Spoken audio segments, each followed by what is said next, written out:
আমাদের রাষ্ট্র ব্যবস্থাটা একটা ভয়ঙ্কর পুরুষতান্ত্রিক আর কি। তো সেই জায়গায় আমি মনে করি রাজনৈতিক দল, রাষ্ট্রের চরিত্র, সরকারের চরিত্র একটা গুরুত্বপূর্ণ ব্যাপার। আর সেইটার প্রভাব হচ্ছে রাষ্ট্রের চরিত্র কি, সেটার প্রভাব সমাজ এবং পরিবারে পড়ে।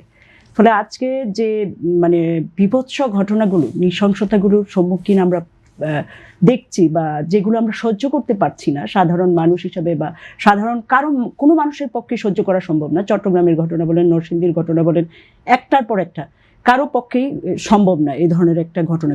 তো ফলে হচ্ছে এই পুরুষতান্ত্রিক স্ট্রাকচারে, এবং যেহেতু এটা পুঁজিবাদী একটা পুরুষতান্ত্রিক ব্যবস্থা আর কি, যেখানে আসলে মেয়েদেরকে একটা পণ্য হিসাবে দেখা হয় এবং প্রত্যেকটা অনুভূতিকে এখানে একটা পণ্য হিসাবে সামনে নিয়ে আসা হয় আর কি। আপনার একটা সাধারণ ভালো লাগা, ভালোবাসা বা সাধারণ সম্পর্কের অনুভূতিকে ওইখানে পণ্যে পরিণত করা হয়।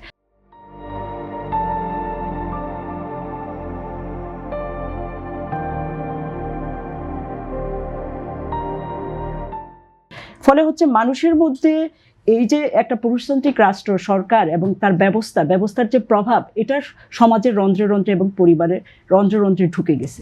ফলে এইখানে আসলেই এটা পরিবর্তন করতে হলে একটা বিরাট লড়াই একটা, যেমন সম্মিলিত নারীদের একটা লড়াই লাগবে, সাথে সাথে একটা সাংস্কৃতিক লড়াই লাগবে। এবং যে লড়াইগুলোর মধ্য দিয়ে আসলে গুরুত্বপূর্ণ হচ্ছে রাজনৈতিক ব্যাপারটা। কারণ রাজনৈতিক পরিবর্তন ছাড়া কোন ধরনের রাজনীতিতে আসলে মেয়েদেরকে হত্যাযোগ্য করা হয়, ধর্ষণ নিপীড়নের ঘটনাটা ঘটে, সেটা যদি আমরা একটু দেখি তাহলে আমরা দেখব যে এর আগে অভ্যুত্থানে তো ব্যাপকভাবে মেয়েরা অংশগ্রহণ করেছে। অভ্যুত্থানের দিনগুলোতে আমি অংশগ্রহণ করেছি, মেয়েরা খুবই নিরাপদ ছিল। কিন্তু অভ্যুত্থানের পরবর্তীতে অভ্যুত্থানে অংশগ্রহণকারী নারীদের উপরেও কিন্তু নানান ধরনের আক্রমণ হয়েছে। এমনকি প্রত্যেকটা রাজনৈতিক পট পরিবর্তনের পরপর যে ঘটনাবলী ঘটে, যে রাজনৈতিক পরিবর্তনের পরেও নারীদের উপরে নানান ধরনের নৃশংসতার ঘটনা ঘটে। পৃথিবীর মধ্যে সবচেয়ে বেশি নৃশংস ঘটনা ঘটে হচ্ছে নারীদের উপরে যুদ্ধে।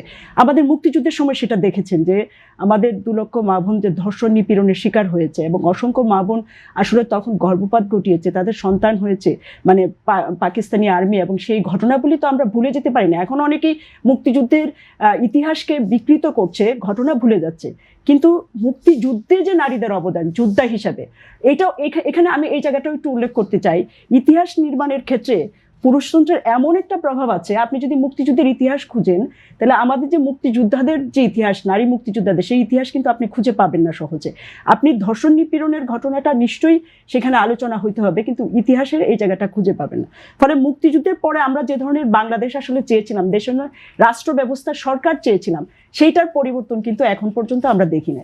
এবং ধর্ষণ নিপীড়নের ঘটনার পরে যে বিচারগুলো, কোনো সরকারই তো সিরিয়াসলি তাদেরকে ধরে গ্রেপ্তার করে সেই নিপীড়নের বিচার করা সিরিয়াসলি করে না। এবং অসংখ্য মানুষ নিপীড়ন, আমার নিজের এক্সপিরিয়েন্স, এই ধরনের কয়েকটা ঘটনা, তারা হচ্ছে মামলা দীর্ঘদিন পড়ে থাকে।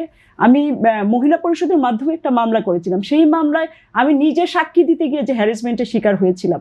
ফলে পুরো স্ট্রাকচারটাই একটা ভয়ানক পুরুষতান্ত্রিক স্ট্রাকচার, এবং সেটার প্রভাব সর্বত্র পড়েছে, এবং তারা প্রত্যেকটা জায়গাতে এরকম একটা নৃশংস জায়গায় পরিণত হয়েছে। ফলে আমি মনে করি এটা একটা বিরাট লড়াইয়ের বিষয়, এবং এটা রাজনৈতিক লড়াই ছাড়া কিন্তু এই নারী মুক্তিটাও আসলে সম্ভব হবে না, বা এই অবস্থার পরিবর্তন ঘটানো সম্ভব হবে না।